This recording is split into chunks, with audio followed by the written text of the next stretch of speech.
copains de la rue qui sont morts cette année.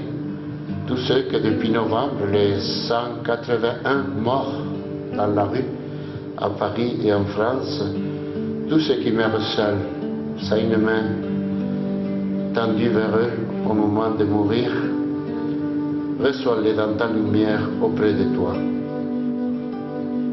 Je suis à la rue la nuit depuis les années 70 à peu près. De formation, je ne suis pas travailleur social. Je n'ai pas pu me former, je ne viens pas d'une école.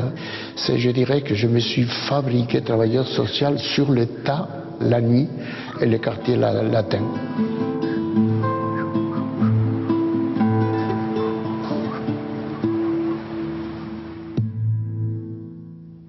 La souffrance de ses frères et sœurs humains a mené Martin de Porres au cœur de la vie de la cité. Pour le travail qu'il fallait y accomplir, il avait reçu une bonne préparation à l'intérieur du couvent en aidant ses frères dominicains. Mais après s'être manifesté à Martin dans le secret de sa cellule, Dieu l'invitait désormais à aller à sa rencontre et à celle de son prochain au-delà des murs du couvent. Il savait fort bien par ailleurs que si la providence divine ne l'avait pas saisi dès son jeune âge, il aurait pu se retrouver aussi, comme bien d'autres, dans la rue.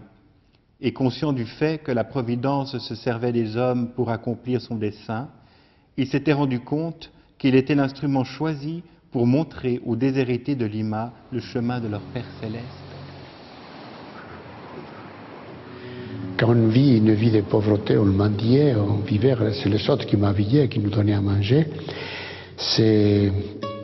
On ouvre les yeux très vite quand tu mendies chez tes grands-parents, que ton frère t'ouvre la porte, que tu demandes à bouffer. Les pourquoi ils ont commencé très tôt, pourquoi ça m'arrive, pourquoi ça. Et je crois que j'ai mûri. À 10 ans, j'étais plus adulte que maintenant.